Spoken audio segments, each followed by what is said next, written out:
Hello students, Rajesh Kumar Singh from Amazon coach. देखिए, आपको आज एक और चीज मैं बता रहा हूं। मैंने पहले भी बता दिया था अपने पिछले वीडियो में कि मैट्रिक्स डिटरमिनेंट में मैं क्या पढ़ाऊंगा। जोड़ना, घटाना, गुणा करना, ये नॉर्मल चीजें होती हैं, सभी बच्चे जानते हैं। मैं कुछ यूनिक बातें आपको बताऊंगा जो आपके लिए सीबीएसई लेवल पे भी और कॉम्पिटिटिव लेवल पे भी आपके लिए उपयोगी होगा। यहाँ देखो, ये 5 मैट्रिसेस यहाँ पे तुम्हारे सामने लिखे हुए हैं जिनका डिटरमिनेंट निकालना है। किसी भी मैट्रिक्स का डिटरमिनेंट जब हम निकालते हैं तो उसको किसी रो या कॉलम के थ्रू एक्सपेंड करते हैं। आपके सामने ये 5 देखो, A B C D E. आपने इतना तो सीख लिया होगा। अगर आप 12th क्लास में आ गए हो तो इतना जरूर पता होगा कि इन मैट्रिसेस को हम एक्सपेंड कैसे करते हो। एक बार इन 5 को एक्सपेंड करके देखना। अगर आपका कैलकुलेशन बहुत जबरदस्त है तो आप देखोगे इसका वैल्यू 0 आएगा, इसका भी वैल्यू 0 आएगा, मगर इसका वैल्यू हाँ ये भी 0 आएगा, ये भी 0 आएगा, और चौथे नंबर पे जो है हाँ ये भी 0 आएगा। लेकिन जो 5वें नंबर पे है उसका वैल्यू क्या आएगा? उसका वैल्यू 0 से अलग नहीं आएगा, इसका भी वैल्यू 0 आएगा। अरे भाई, ऐसा नहीं है कि हमने कॉपी में देखा या घर से रट के आया और लिख दिया कि इनका वैल्यू 0 क्यों हुआ।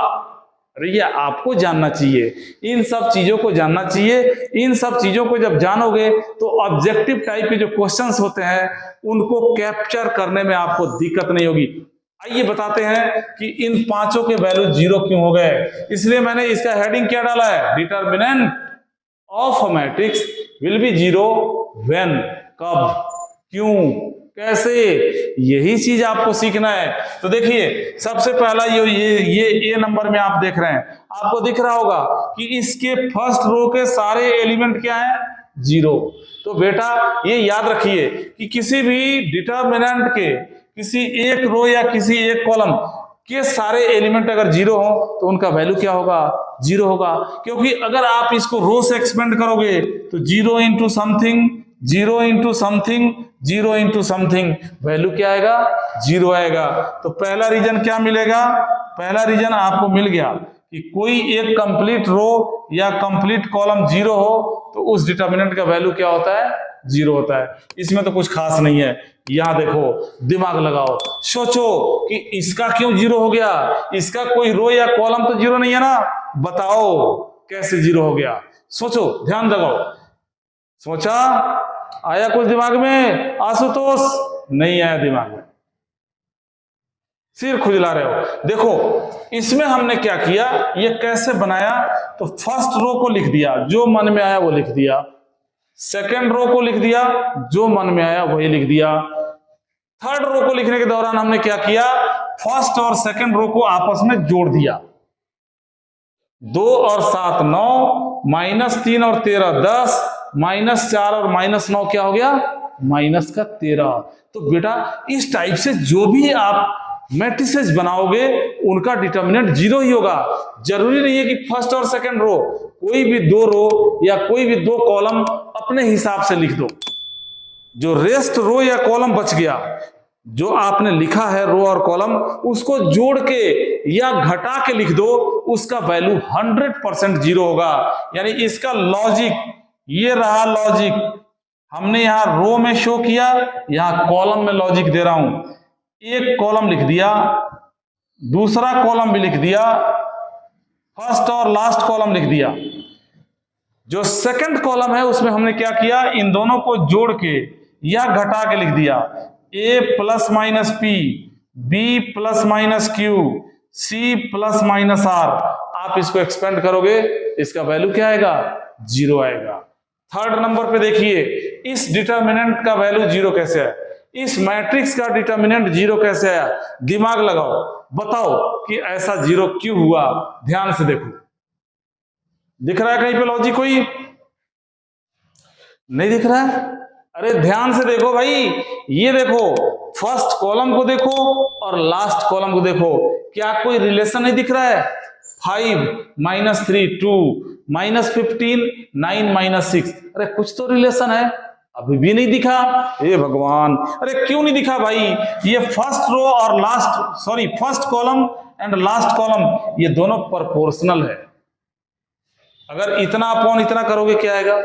-1/3, इतना अपॉन इतना करोगे क्या आएगा, -1/3, इतना अपॉन इतना करोगे क्या आएगा, -1/3। दो कॉलम या दो रो किसी भी मैट्रिक्स का अगर प्रोपोर्शनल हो तो उसका वैल्यू क्या आता है, 0 आता है। यानी इसका वैल्यू, यही रीजन है कि 0 हुआ। लॉजिक यहां पे लो, इसका लॉजिक हमने ABC लिखा, यहां PQR लिखा और किसी एक रो का प्रोपोर्शनल कर दिया नीचे lambda A, lambda B, lambda C। ऐसा जो भी मैट्रिक्स होगा उसका डिटर्मिनेंट क्या आएगा, 0 आएगा। आगे देखो, अब इसका बताओ क्या 0 होगा, क्या बोला, अच्छा स्क्यू सिमेट्रिक मैट्रिक्स है, ठीक है, हमने आपकी बात मान ली।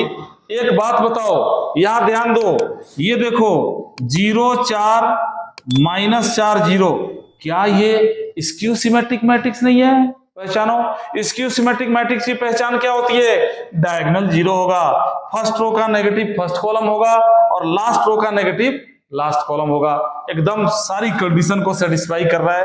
डायगोनल 0, फर्स्ट रो का negative first column, last row का नेगेटिव लास्ट कॉलम। डिटर्मिनेंट निकालो, इतना इंटू इतना माइनस इतना इंटू इतना, यानी माइनस का 16। अरे बाबू ये तो 0 नहीं आया, तो मैं कैसे मान लूं? तुमने कहा कि हाँ ये स्क्यू सिमेट्रिक मैट्रिक्स है सर, इसलिए इसका डिटर्मिनेंट 0 हो गया। तुम्हारे सामने मैंने स्क्यू सिमेट्रिक मैट्रिक्स दिखाया और इसका डिटर्मिनेंट 0 हुआ ही नहीं, ये तो 16 आ गया। तुमने जो कहा सच कहा, लेकिन आधा सच। पूरा सच क्या है, यहां देखो, determinant of skew symmetric matrix, skew symmetric matrix of odd order will be 0। ये चीज ध्यान रखो ना। हाँ ठीक है, स्क्यू सिमेट्रिक मैट्रिक्स अच्छी बात है, ऑर्डर ऑड होना चाहिए, 3/3 का हो, 5/5 का हो, 7/7 का हो, तो उसका डिटर्मिनेंट क्या आएगा, 0 आएगा। ये चीज ध्यान रखो। इवन ऑर्डर का स्क्यू सिमेट्रिक मैट्रिक्स जब भी होगा कभी 0 नहीं होगा। आगे देखो, ये लास्ट ई नंबर। अब मैं थोड़ा समय लूंगा, आप लोगों को चैलेंज करूंगा, जितने भी बच्चे यहाँ पे बैठे हुए हो, ये बताओ इसमें कौन सी ऐसी कारीगरी की गई कि इसका वैल्यू 0 आ गया। जो तुम में से बच्चा बताएगा 1000 रुपया अभी के अभी इनाम, 1000 रुपया इनाम मिलेगा। देख के बताओ, 2 मिनट का समय देता हूं। नहीं सोच पाए, ये देखो, दिमाग लगाओ। मैंने क्या बताया था, शुरू में ही बताया था कि जो रूल मैं रो के लिए बताऊंगा वो कॉलम के लिए भी एप्लीकेबल होगा। मैंने इसमें क्या किया, ये देखो, फर्स्ट रो लिख दिया, सेकंड रो भी लिख दिया, अपने मन से जो आया वही लिख दिया। और फर्स्ट रो को क्या किया, 3 से गुना किया, सेकंड रो को क्या किया, 2 से गुना किया, और दोनों को जोड़ के नीचे लिख दिया। अब तुम्हारे दिमाग में आ रहा होगा कि सर क्या हर बार 3 और 2 से ही करेंगे? अरे नहीं, किसी भी एक रियल नंबर से इसको इंटू करो, किसी और रियल नंबर से इसको इंटू करो, और जोड़ के क्यों, घटा के लिख दोगे तो भी 0 आएगा। कहने का मतलब ये हुआ, इसका लॉजिक सुनो, और ये सारी चीजें तुम्हें ध्यान में रखनी चाहिए। आगे चल के देखो, सीबीएसई के आगे भी बहुत कुछ है।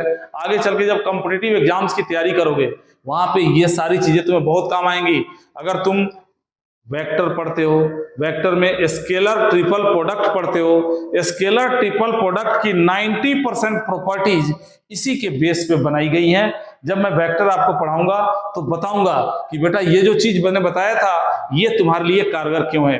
फिलहाल इसका लॉजिक देखो, इसमें लॉजिक क्या है, हमने फर्स्ट रो लिख दिया ABC, सेकंड रो लिख दिया PQR, और हमने 2 रियल नंबर से इसको लैम्डा से इंटू किया, इसको म्यू से इंटू किया, multiplied by lambda and multiplied by mu, और इसको जोड़ के या घटा के नीचे लिख दो, यानी lambda A plus minus mu P, lambda B plus minus mu Q, और lambda C plus minus mu R। ऐसा जो भी मैट्रिक्स बनाओगे उसका डिटर्मिनेंट हमेशा 0 होगा।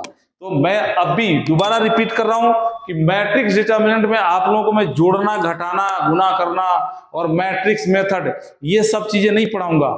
मैट्रिक्स मेथड में हम आप लोगों को लॉजिकल चीजें बताएंगे जो आपके ऑब्जेक्टिव टाइप क्वेश्चंस में आते हैं, क्योंकि जो बड़े क्वेश्चंस आते हैं उनका दायरा छोटा है, लिमिटेशन कम है, उनको तो आप आराम से कर दोगे। हर जगह ये वो चीजें मिलती हैं, ये चीजें कहीं कहीं मिलती हैं, इनको सीखिए। अगले एपिसोड में फिर से हम कुछ प्रॉपर्टी लेके आएंगे और बहुत यूनिक चीज आपको बताएंगे, इंतजार कीजिए ना।